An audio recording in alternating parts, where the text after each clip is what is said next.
மகிழ்ச்சியான இடத்தை நாம் வாழ ஆசைப்படுவதை விட நாம் இருக்கும் இடத்தை மகிழ்ச்சியாக மாற்றிக்கொள்வதுதான் உன்னதமான வாழ்க்கை.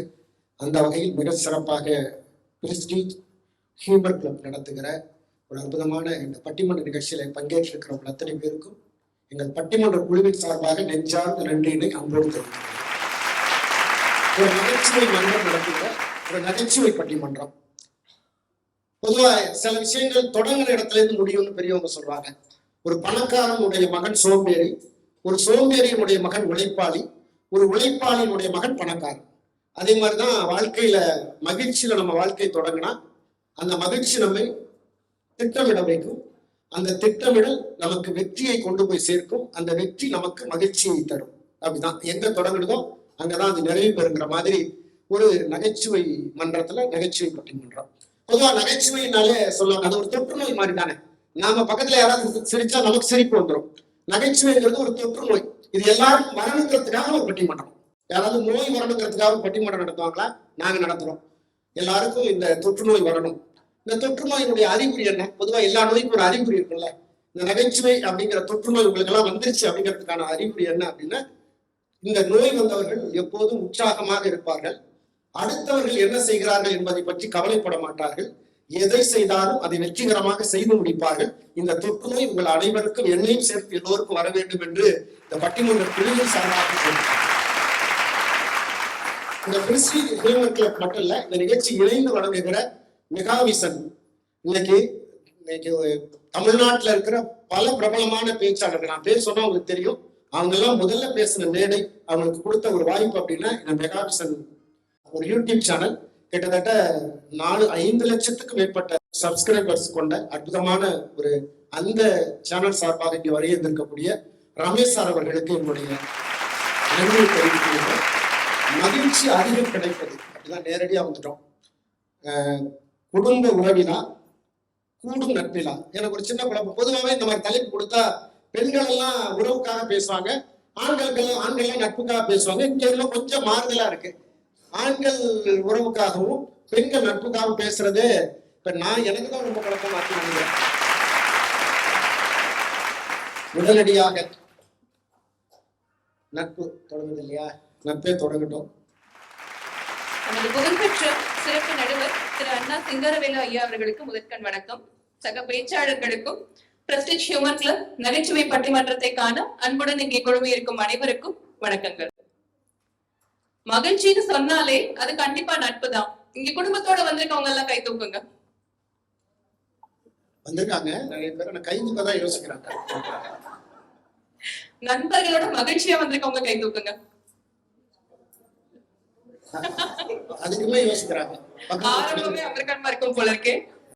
பக்கத்துல மனைவி இருக்கிறதுனால அதுக்கும் யோசிக்கிறாங்க. அவசரமான உலகம். எல்லாருக்கும் எத்தனையோ பொறுப்புகள், எத்தனையோ கவலைகள். இது எல்லாத்துக்கும் நடுவுல இளைப்பாற ஒரு தோல் தேடுற மனசுக்கு இதம் தர்ற மேஜிக் நட்பு தான்.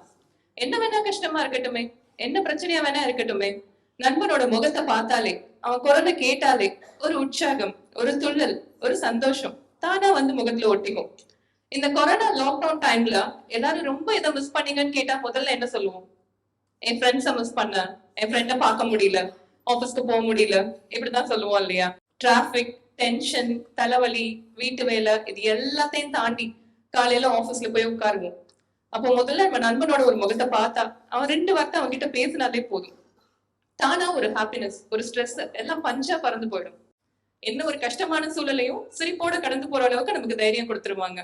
தோலை தொட்டு நமக்கு தட்டி கொடுத்து ஊக்கம் கொடுத்து, உன்னால இது முடியும், நீ கண்டிப்பா செய்யலான்னு நமக்கு ஊக்கம் கொடுக்கறதும் நட்பு தான். அந்த நண்பன் தப்பு செய்யும் போது முதல்ல அதை தட்டி கேட்கறதும் நண்பன் தான்.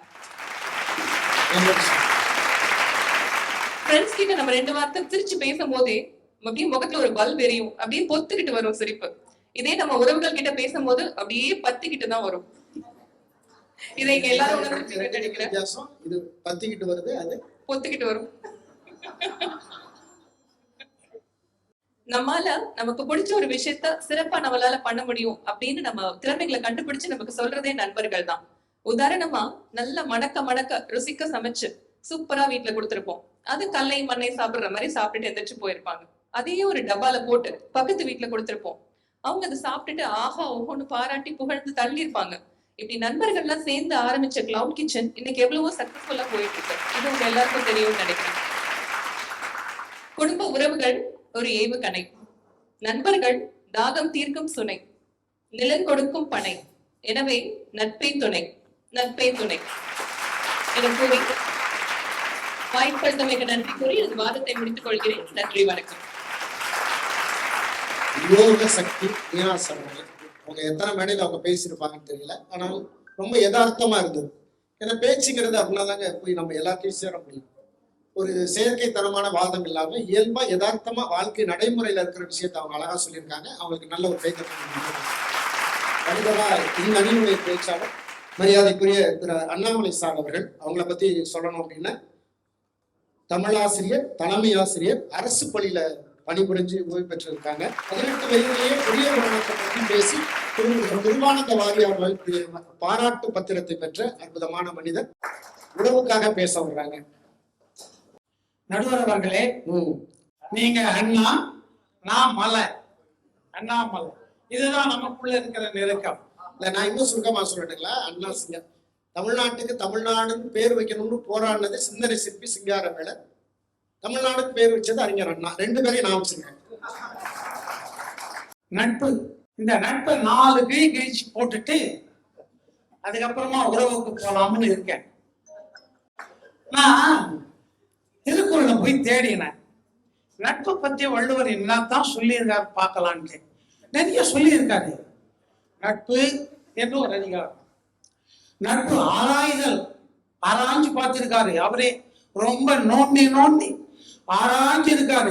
நட்பை பத்தி என்னதான் சொல்லலாம் அப்படின்னு நட்பு ஆராய்தல் பார்த்தாரு. ஒன்னும் புலப்படலை. அவரு வந்துட்டார் முடிவுக்கு. தீய நட்பு என்று அது அடுத்த அதிகாரத்துக்கு போறார். தீய நட்பு, நட்பு தீய நட்பு. அவர் ஒன்றும் பிரயோஜனப்படுற மாதிரி நட்பு எதுவும் இல்லை சொல்றதுக்கு. அடுத்தது கூடா நட்பு.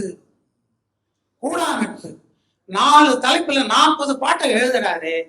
அதுல படிச்சு பார்த்ததுல எனக்கு ஒரே ஒரு குரல் தான் பிடிப்பட்டது. என்னன்னா, அது எல்லாருக்கும் உங்களுக்கு கூட தெரிஞ்சிருக்கும். உடுக்கை இழந்தவன் கை போலே அங்கே இடுக்கண் தலைவராம் நட்பு.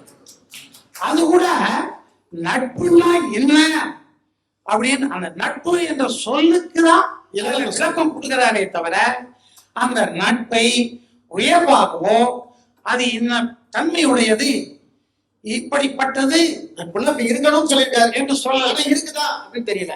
நட்புக்கு விளக்கம் தான் சொல்றார். உடுக்கை இழந்தவன் கை போலே அங்கே இடுக்கண் தலைவதாம் நட்பு. அவ்வளவுதான். சரி, அடுத்தது கம்பங்கிட்ட போய் பார்த்தேன். அவர் எதனா சொல்லி இருக்காரான்ட்டு நட்பை பத்தி பெருசா சொல்லல. ஆனா உறவை பத்தி நிறைய சொல்லியிருக்காரு. இந்த 14 வருஷம் வெளியில கிளம்பினார்கள்ல காட்டுங்க.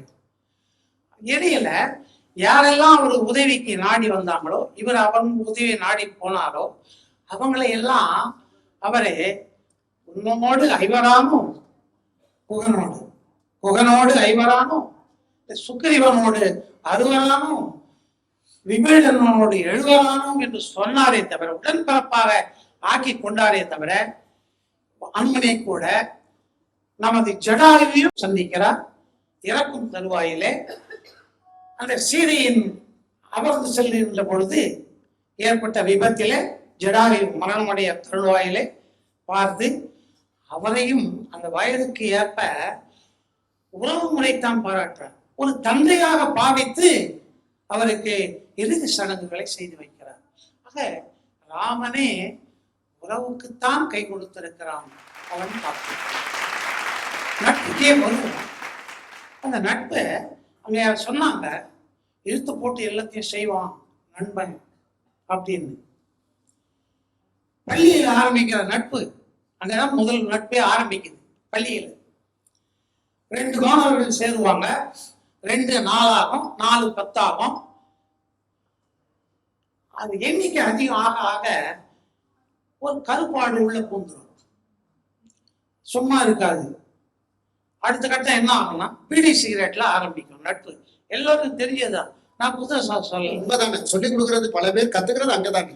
வீட்டுல பீடி சிகரெட்ல தான் ஆரம்பிக்குது. எங்க போய் முடியுது? போதை மருந்து அங்க போய் முடியுது.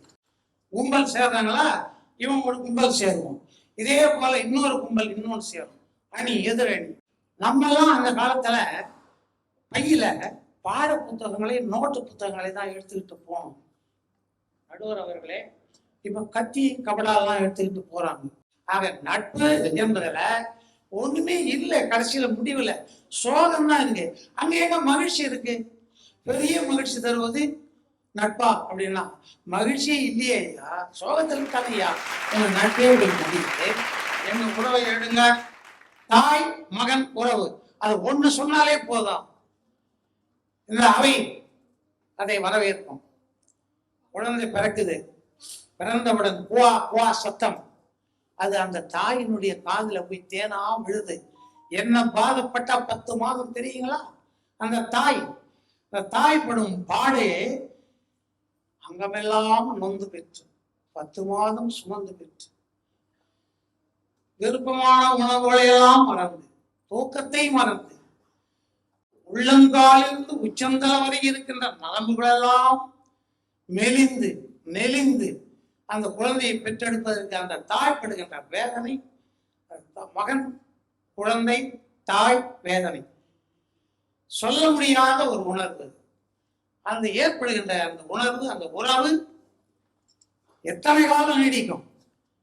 மணிக்கணக்கில் தானா?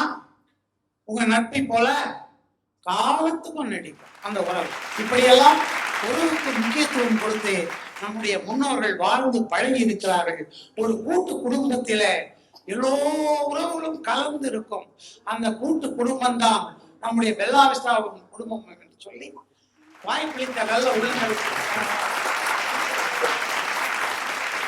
ஐயா அண்ணாமலை அவர்கள் அடுத்த திருத்தமா தன்னுடைய அனுபவங்களை நிறைய சொல்லியிருக்காங்க. அதுக்கு பதில் சொல்லணும். இல்ல அதுக்குள்ள முடிவுக்கு வராதிங்க, இன்னும் நட்பை பத்தி பேசுறதுக்கு நிறைய விஷயம் இருக்கு அப்படின்னு பேசுவதற்காக உங்கள் கைத்தட்டலோடு திருமதி எஸ் நிசாந்தினி அவர்கள் வருகிறார்.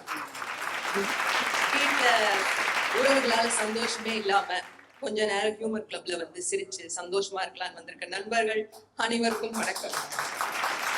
குடும்பத்தோட டைமே ஸ்பெண்ட் பண்ணாம இப்ப அவங்களெல்லாம் தாஜா பண்றதுக்காக இங்க உட்கார்ந்து இருக்க 3 ஆண்கள் இருக்காங்க இல்லையா, அவங்களுக்கும் வணக்கம். அவங்க எல்லாம் தாஜா பண்றாங்க, அவ்வளவுதான் ஒரு சேஃப்டிக்கு. உண்மையை மட்டுமே பேச வந்திருக்கோம் எங்கள் அணியினருக்கும் வணக்கம். அறிவின் ஆழத்தையும் நியாயத்தின் நெறியையும் சமநிலையில் வைத்திருக்கும் எங்கள் பட்டிமன்ற நடுவர் மதிப்பிற்குரிய ஐயா திரு அண்ணா சிங்காரவேலு அவர்களுக்கு சிறப்பு வணக்கம்.